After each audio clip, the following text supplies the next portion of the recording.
I just want to ask you about gambling. There was a debate on, I know this is a state issue, but Labor leader Chris Minns and Dominic Perrottet were on radio this morning in the first of a number of debates they'll have in the lead up to that state election. I mean, you know state politics in Sydney and New South Wales as well as anybody.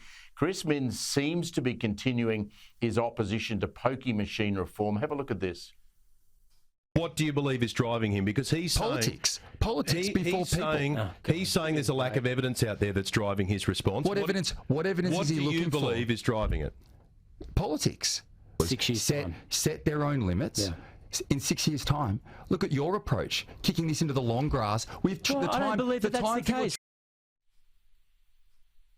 I think they just talked over each other. I'm not sure too much was actually done in that debate. But in your area itself, is gambling and poker machines in particular an issue?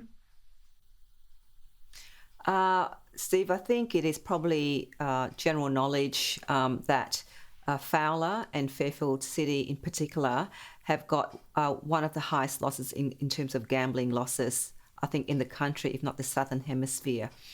We've got the largest numbers of clubs with pokies, I believe, in the Southern Hemisphere. And I think in recent news on the ABC, it's saying that in terms of the world, poker's machine, 75% of that is in Australia and 45% of that is within New South Wales, and I can guarantee you that more of that is actually within Fowler and half of that is within Fowler and Fairfield City. So problem gambling has been, I think, a long time. It's everybody knows about the issue of problem gambling, and especially problem gambling in Southwest Sydney. So it is, I think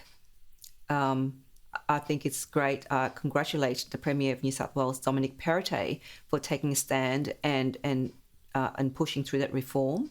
I have said that I encourage and I urge the opposition leader, Chris Minns, to also make this a bipartisan approach, because I'm sure in his seat of Kogarah, he would probably have, if he is in the community, he would know the impact of gambling in his community.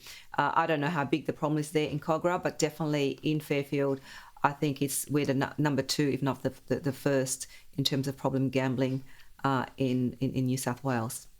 I'm not intruding here, Di, because I know you've spoken about this public yourself. You've had experience with this with your own mum, and she got hooked into the pokies at one point, didn't she? Look, yes, I do have. I speak.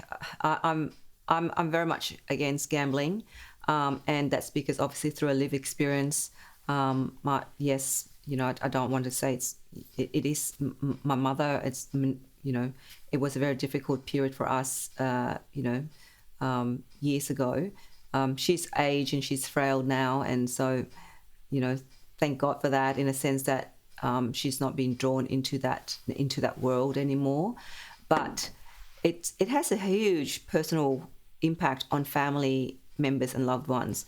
As I've explained before, the people who gamble, especially in our community, in the Southeast Asian community, they don't see it as a problem. They don't think that it's a problem at all. They think it's recreational.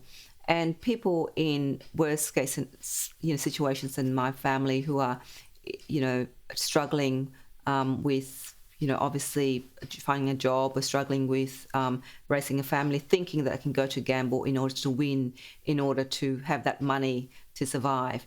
So there is that whole cultural aspect to gambling that I don't think many people in the gambling kind of space, the ones who are the experts who understand that whole cultural impact of gambling. So it causes a lot of, obviously, like I said, mental health issue, mental anguish, because it is a very, you don't know where to go to ask for help, because first of all, the person who's addicted, don't see it as a problem.